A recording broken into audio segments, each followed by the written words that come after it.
He's a good guy. He is. Well, people with special needs can often wait years for a service dog. In addition to the long wait, training them can be costly, but we discovered a new program right here in Wisconsin that's cutting down the costs and the wait times, and it's happening in a unique place. Eric Ross is here with a TMJ4 exclusive. Eric.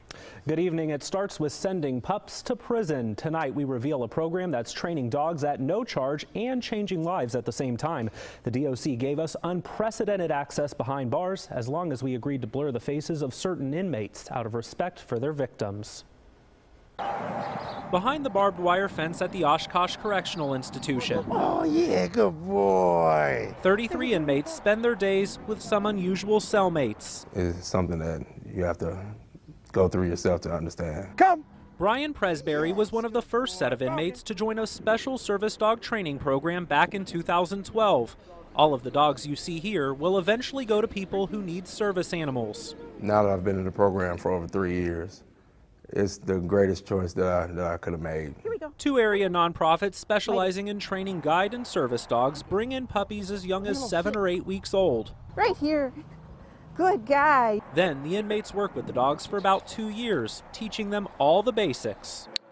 After that, dogs being trained to specifically help the blind will work with a mobility instructor on more complicated tasks like learning how to help their handler cross busy streets and intersections. The difficulty in it was trying to figure out how to make it work in a correctional setting.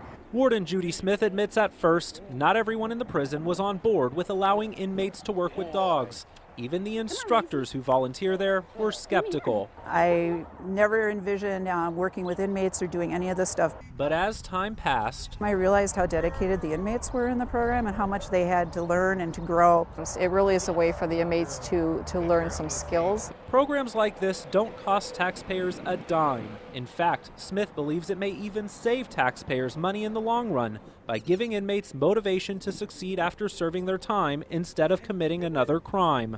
We want them to be productive. We want them to do something with their time. We found several states with similar training programs. The average nationwide recidivism rate for inmates hovers around 50%.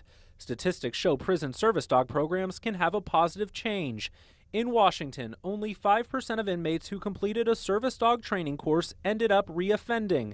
And an organization that works with inmates in Michigan reports recidivism rates between 11 and 13% for inmates who go through their training program. For other prison wardens across the nation that may not have a program like this in their institution, what would you say to them if they're considering something like this? I would tell them that this is probably one of the most, I think, powerful programs that I've seen as far as it gives something back, but what it does for the inmates and the atmosphere at the institution is really kind of amazing. And I think there's been more rewards for it than probably what I ever anticipated. Now, we asked the Wisconsin DOC about recidivism rates. They told us since the program is too new, they really don't have any statistics right now. It may take a couple of years for us to get some accurate numbers. Now, coming up tomorrow night, we'll introduce you to a veteran suffering from PTSD who just received a service dog trained by these inmates. Hear how it's changed his life. Plus, if you have a disability and are interested in getting a service dog but don't have the money, we'll walk you through how to get help. That story tomorrow night on the news at 6. Carol and George. A win-win situation. Eric, thank you for that exclusive. Well, Storm Team 4.